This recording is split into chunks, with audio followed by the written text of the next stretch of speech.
Good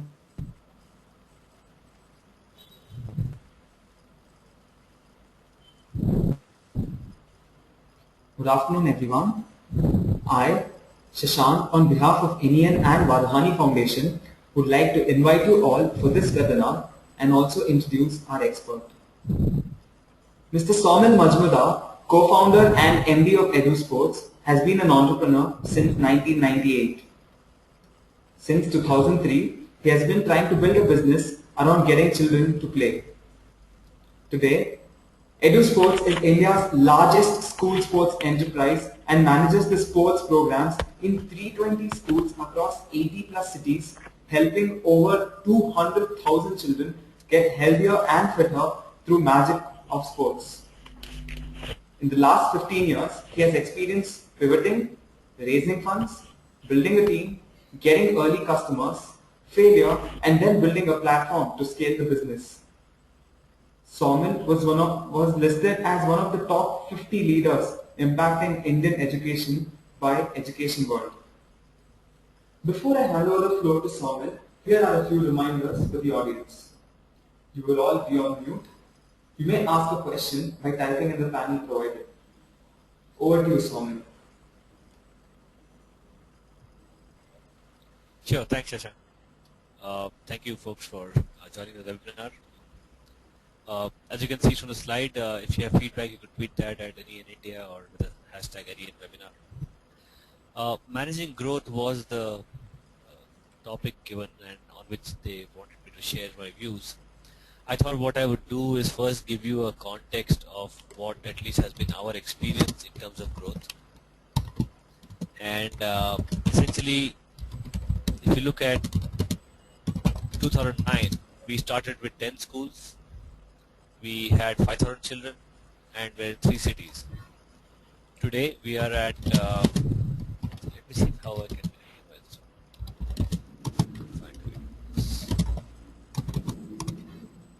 okay. Today we are at 30 schools and 200,000 children, 85 cities, including some outside India as well. So in terms of growth, it's been a fairly interesting time for the last 4 years. Growth in terms of users, children, growth in terms of customers, growth in terms of cities, geographical dispersion in India and outside India. So what I thought I would do is maybe run through some thoughts in terms of what types of growth, why does growth happen, what constitutes growth, and then dig deeper into one particular part. So clearly, you can have growth in terms of team, product range, have new products, users, customers, profits, and then there is very often in an early stage business, planned growth, which means stuff grows the way you thought it would grow at that pace and in the same direction, and unplanned growth in terms of suddenly you went out to the market and a new area opened up. In our case, for example, we started with a very content and technology approach to execution. And when we hit the market, we found that customers were really wanting also the service delivery option. So that was, in some sense, the unplanned growth that we kind of changed our model for. Okay. The reasons for growth, what I meant there was, one, you can easily have team growth, product range growth, users growth, or even customers growth because you are funded, and that doesn't necessarily imply that there's a market demand for it. It just means that there's a supply-based growth of money that you have access to, resources that you have access to, and by which you are able to generate growth. What I want to focus on here is the product market fit, which is a demand-based growth. That said, it is not that you come out with a product in most cases and immediately have a product market fit.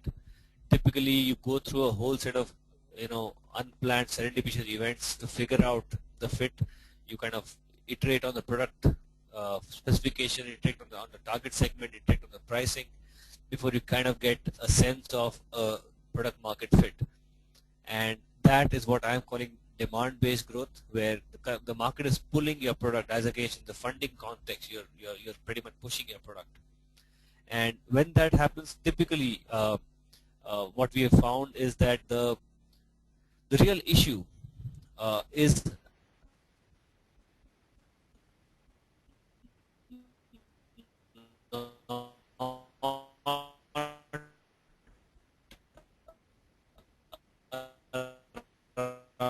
around the finer fit-based demand-based growth. There are other issues around unplanned growth. There are other issues around supply-based growth, and and how do you kind of find the product market fit. But let's assume that we found. Let's dig deeper on that. So what I want to submit is that in my view, growth is fundamentally about execution, and therefore it's fundamentally about a team. Everything else, in some sense, is secondary. Of course, growth for a particular strategy. So you could have growth in the wrong direction. You could have growth in the wrong strategy for a different strategy as against what you planned. If your plan of growth was profitable growth and you ended up growing with users who are not paying, that is growth, but that's not growth for your context. So with that disclaimer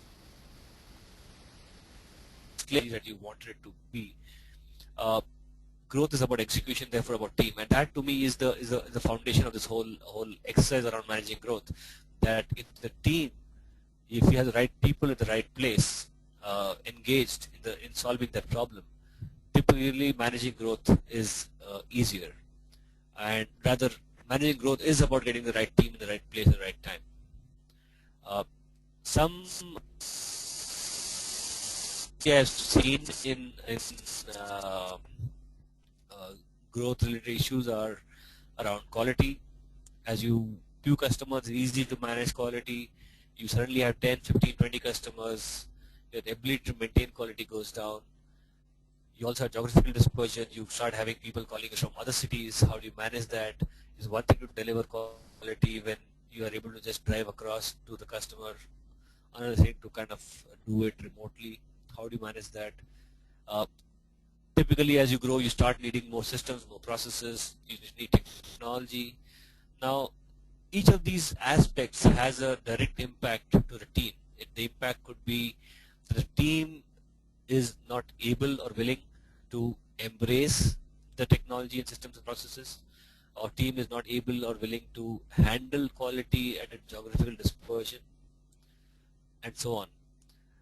Working capital, clearly, as you grow, you typically do end up investing ahead of time, and therefore, how do you manage the financial cycle to keep your business growing? One big related issue is culture, in terms of who we are, what did we start this out for, and now that we are growing, are we growing the right way? Is our way of growing different from what we thought it would be? And therefore, the largest issue is around the founding or the early team engagement levels.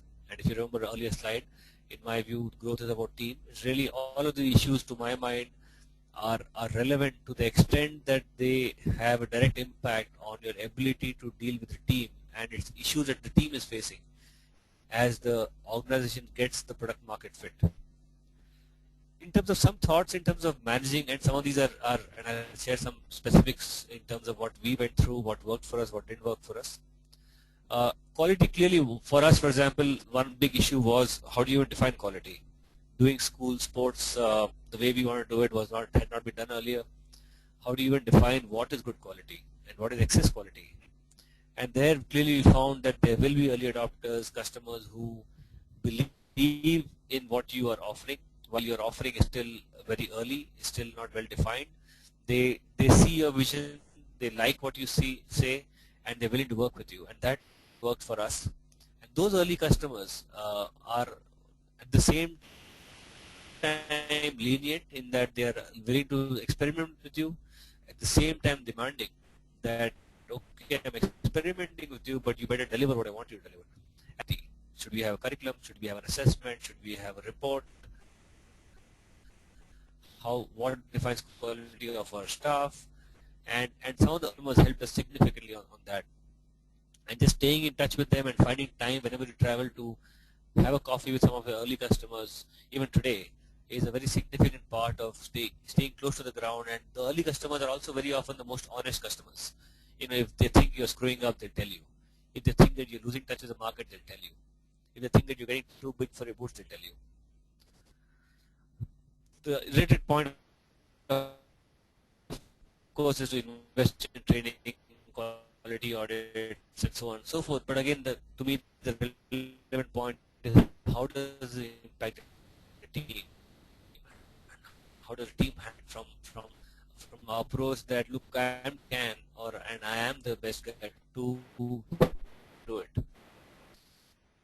and that shift, make it shift. The other we found was when you start out and therefore you pretty much do anything you want, customers want in canvas, space it. But as you start growing in that, you need to define your product or your service much tighter. The ability to is going down. The customers, new customers, how do you handle it? And I'll talk about that going ahead. Technology systems and processes clearly, again, as relevant in terms of delivering quality to customers. We found that working with customers in terms of what reports do they want to see, what kind of visibility do they want to have on the overall program, work best. Working with users, the actual people in our own team, not just customers who are Mr. actually Saumil? developing or who are actually delivering the program on the ground and getting their feedback was a significant part. Yeah. I'm sorry to interrupt you, Yes. but there has been a disturbance in the audio for the last few minutes. Can you please try and Okay. rectify it? Okay. Can you hear me now? Yeah, it's better now. I have not done anything different. Yeah, but it is better Okay. now. But So where do you want me to start from? you can continue from where you left off, but there's a disturbance in the our audio in between. I'm sorry about that. So do I continue from here or? Yeah, please continue. Please continue. Okay. So in terms of, so let me go back. So I think in terms of the quality and the technology systems and processes, clearly there is more tightening of what we can do. When you start out, you basically are going to do everything, and as you start growing, you start saying no to things. That again impacts the flexibility and the sense of control and sense of innovation that everybody has in the company. And what we found useful was to create opportunities for chaos.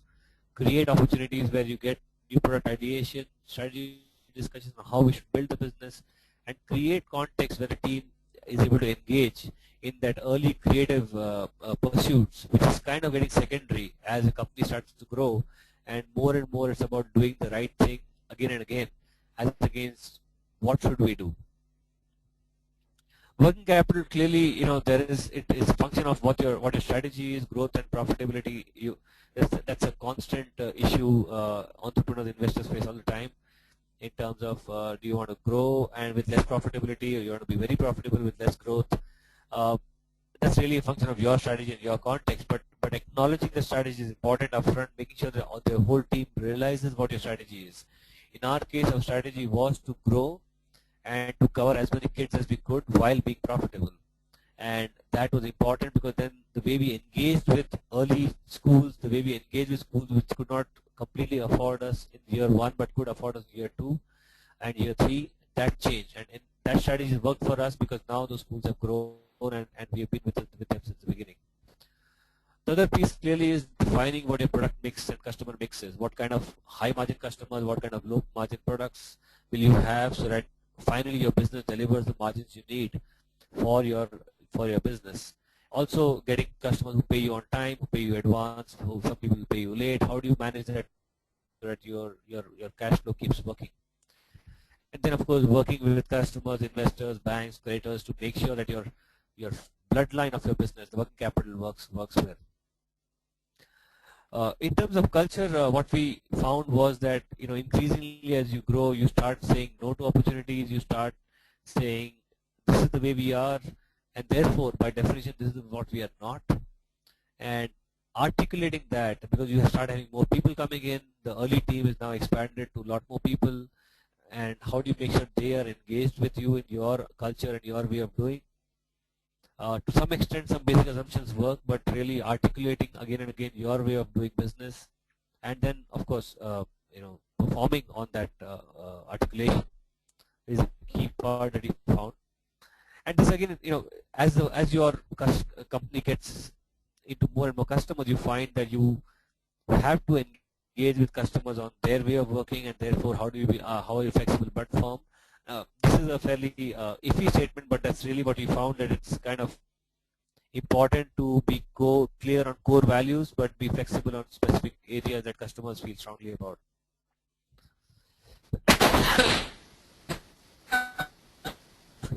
The most important is what I call the founding early engagement levels, because your business has reached this far because of their commitment, because of their passion, because of their intensity in solving that customer problem. And your customers will value that, and your investors will value it, and therefore how do you make sure that they are engaged?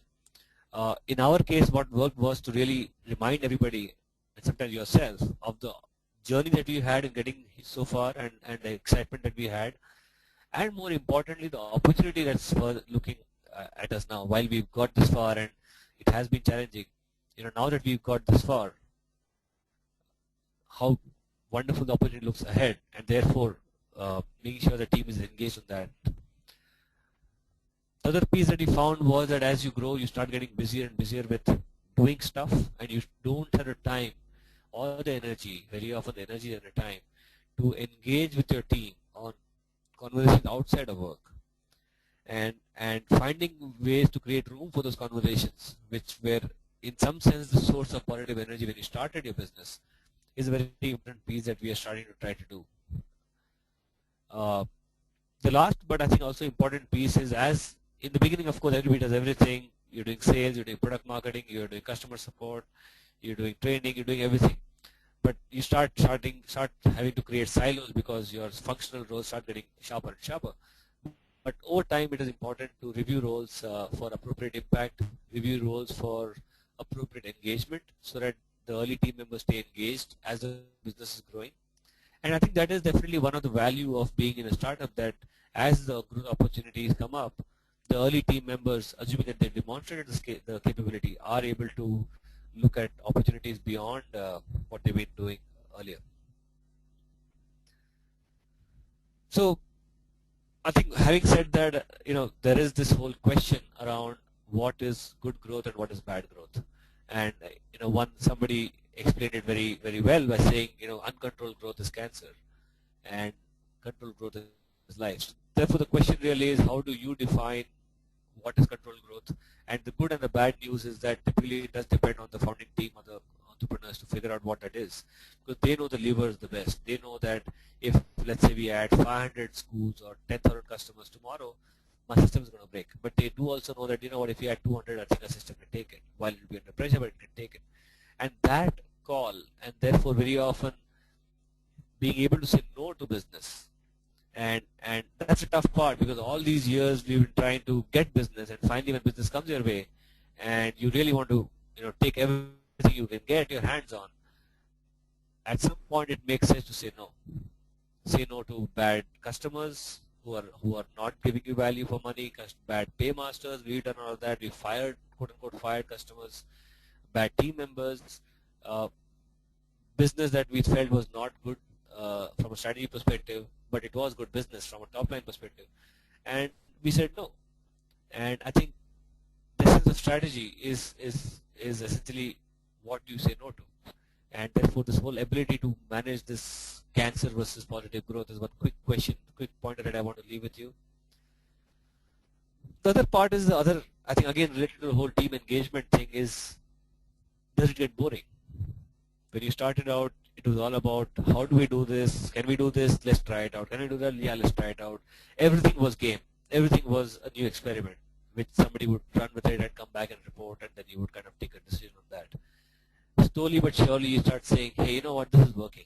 Let's just do more of this. You start having a new idea for a new business. People say, no, but this is working. Let's do this.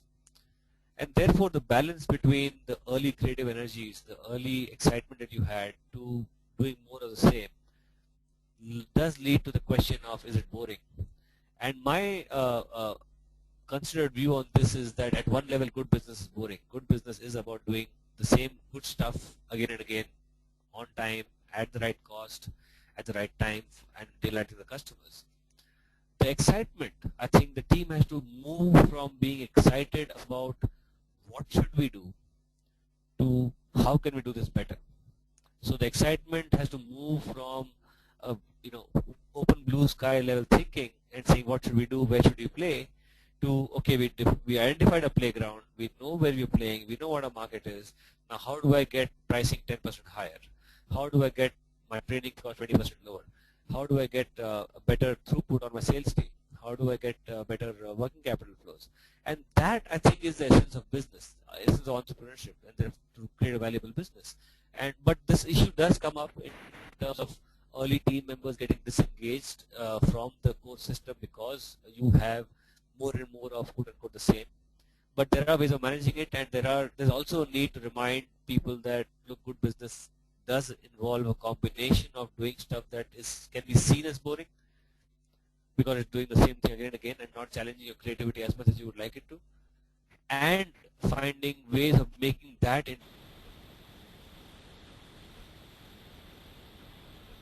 interesting, because not by doing new things every second day. So with that thought, I'll wrap up my session, and thank you for listening and enjoy the ride.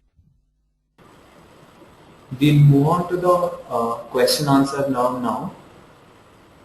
The first question is coming from Mr. Harish. He wants to know that what is the best CRM for companies experiencing growth. He's looking for a CRM that can handle leads, opportunities, accounts and contacts, campaigns and reporting.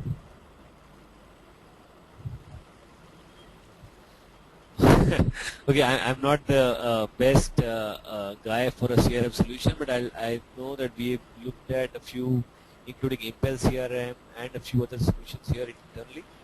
But I think the key issue that we found across CRM systems has been the actual usage by the sales team. There are systems that are,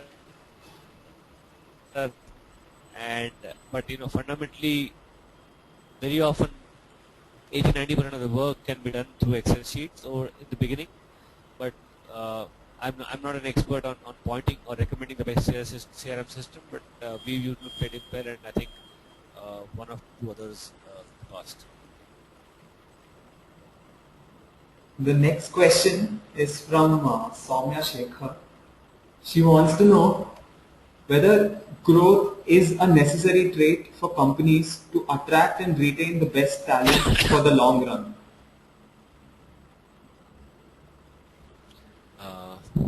Interesting question. So I think very broadly I would say yes, and I would say yes for a few reasons. But again, I would not also say it is neither necessary nor sufficient. It's not that you need to have growth, or if you have growth, you'll keep the good people, and it's not assured. But broadly, what I found is that growth gives opportunities for people to do more, and there are unfortunately very few people who are very comfortable doing the same thing better and better over time. And therefore, there's almost this notion that if you are not growing, are you dying? Which might not be correct for many businesses, right? But there is an underlying assumption that that is the case, and therefore, a lot of the talent, good talent, very often does not engage with opportunities that do not show the potential of growth.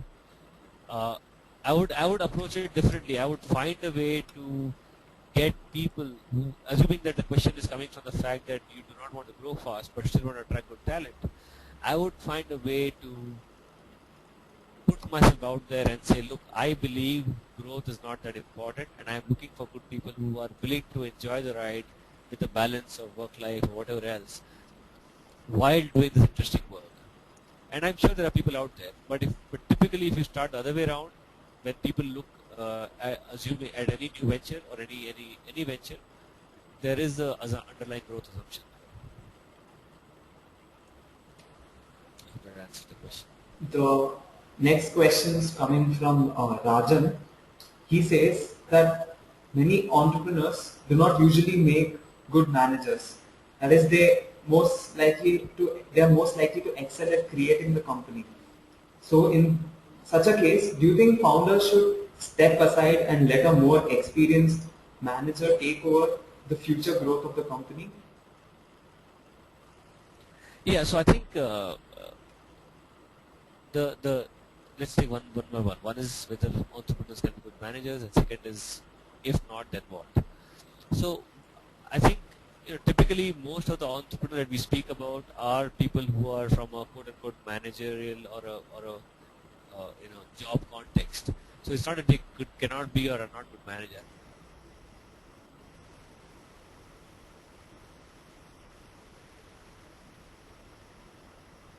I think are more supposed to be more creative, but remember it's creative in that context. You remove the context of that market space, creativity might not be the same. So yes, I would think that the real value that an entrepreneur brings to an organization is to create new products, new services, or extend the business in directions which are not yet explored. Uh, so the way I look at it is that I would not get into the situation of saying, okay, now that you created it, go hire a manager and then log out of the business. I don't think that's a smart idea. I think the smart idea is to find a balance of somebody who's excited by the quote-unquote managerial stuff, or what you would call boring stuff, who sees that as a big value, but then find ways by which, as the entrepreneur or as the founder, you are able to push the boundaries of your current system. For example, the way I conceptualize business is that when you start, innovation is at the core. Right? Some 4 or 5 of you sit there and say, okay, this is what you're going to do, this is what our product is going to be, this is how we're going to be unique, and so on and so forth. As you grow, the innovation moves to the fringes of the organization, where the innovation actually happening at the customer, at the point where your product or your service meets the customer. But you are still sitting in the center. So I think there is a huge opportunity for entrepreneurs to go to the fringes and use their founder calling card to meet customers and engage with them on discussions that the customer would not have with anybody else in the company. And that, in our case, has helped us define new products and new services and new business lines. So I think that's clearly one area where instead of looking at this as either or, we say, okay, there is a core. Can I go to the fringes, meet customers, and figure out how do I expand the fringe to the next level? The other part is that we need to realize that there is, while there might not be, after a certain point of time, there might not be functional value that a founder brings in, because he or she might not be the best marketing guy, best sales guy, best finance guy, best CEO, whatever. There is a significant emotional value the founding team brings to the table. And the fact that the founding team is still engaged in the business communicates a lot to the team, to investors, to potential investors, customers, that even after 5-10 years I can call up the founder of the business and say, hey, you know what, I have a problem, and hopefully the founder will respond. There is a huge value, and therefore think of it as more as the glue that can keep things together if things go wrong. If things go right, there's no problem, but if things go wrong, the founding team is the glue, and therefore I would not remove the glue unless I'm absolutely sure that this building.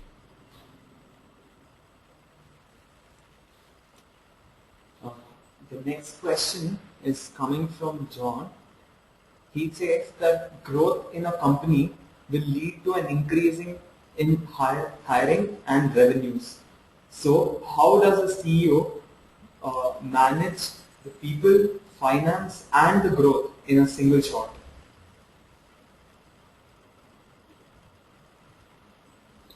So I think the question is, typically if you are getting all three going, you probably have the bandwidth or financial bandwidth to hire some people who can help you. I think the key question is, in my view, the CEO's role is to monitor the system, not necessarily execute the system. And only when the system falls out of some control parameters, you step in. For example, if your sales conversion has dropped, then the CEO has to step in and say, okay, what's going on? Let's figure out what we need to fix. Or if your attrition levels have increased, or if your customer renewals have not happened the way you thought they would be. So I think the goal is to almost think of it as monitoring the business, the signs of a business, and saying, okay, this quarter or this month or this week I'll pay attention to this problem. And then I say, okay, now I have another problem. Let's pay attention to that problem. As against doing it yourself. So you do need to have an underlying team that will help you do it. Or else, if you are a small business, wear hat like I have done in the past. So this week I wear an HR hat and next week I wear a finance hat, primarily, of course, and multiplex. Well, I'd like to mention. Just to complete, Yeah, sure, just to sure. complete, I think you might want to distinguish in this CEO role between what I call what should be done and how should I do it. And very often we don't do the what because we don't know how. Let me give an example. So if I'm not a marketing guy and the company is facing a marketing problem, I think the first question the CEO has to answer or the founder can answer best is what should we do, right? It could be designing a PR campaign, it could be getting more, meeting more customers face to face or whatever. After that has happened, after the what has been defined, for how, there are enough people out there who will help you with the how. There could be PR agency, there could be sales consultant, there could be marketing consultants, but the problem definition has to be done by the team. And if the functional expertise is not there, you can always, quote unquote, buy functional expertise for equity or money or whatever else.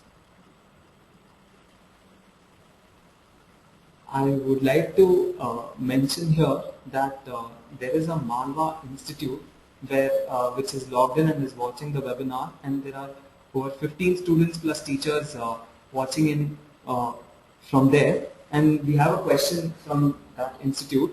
They want to know that what could be the right indication of real growth for a beginner who is just managing his first startup.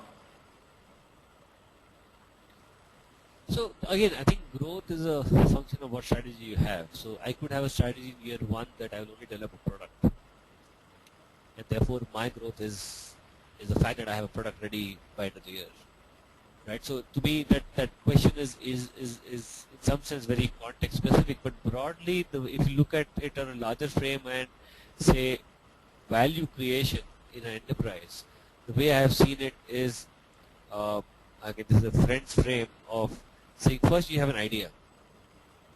From idea you could grow to a team with an idea. That's growth. That you've been able to get 5 people, 4 people, 10 people believe that this idea is a good idea. It could be idea for a product or a service. Then you have the actual product or a service created. It could be a brochure or just a simple way of defining, saying this is what we're going to do, or here's a product that you can see. Then you have users who are willing to spend time of the day using your product or service. They're not paying you anything, they're just using it. Then you have customers who are willing to pay you money. You might still not be profitable. And then you have profits. So at a very broad level, enterprise value enterprise value growth is this axis from idea to team to users to idea to team to product to users to customers to profits. And that's an easy way of figuring out if you're in the right direction at least. You know, if you're going from a situation where you have users to no users, clearly it's very obvious. But you know, are you adding, after you got a team, have you built a product, have you got users or not? If that's not happening in a significant amount of time, then probably there is something wrong. Well, we'll take the final question of the day from Manish. He says, you mentioned that too much growth could be cancerous and it could harm the company. Can you say some glaring examples where actually too much growth of a company has led to the downfall of it? Okay, so I guess I wouldn't want to take names of companies, but if you look around you, you would find companies where the service quality has dropped or product quality has dropped over time. It could be response times, it could be quality of the conversation you can have with their customer service team, it could be the quality of product that gets delivered to your house. Whereas earlier it was happening faster, now it takes an hour and with 2 follow-up calls. So I think I don't want to take a specific name, but typically you will find that growth or uncontrolled growth without being backed by the right team and the right systems and technology, you start having an issue. And typically a lot of startups you find sometimes they have 2 chasms, if you will. One is this whole from idea to actually creating a product that makes sense, has a product market fit, and in that chasm itself a lot of people fall because you don't have the money or the ability to cross.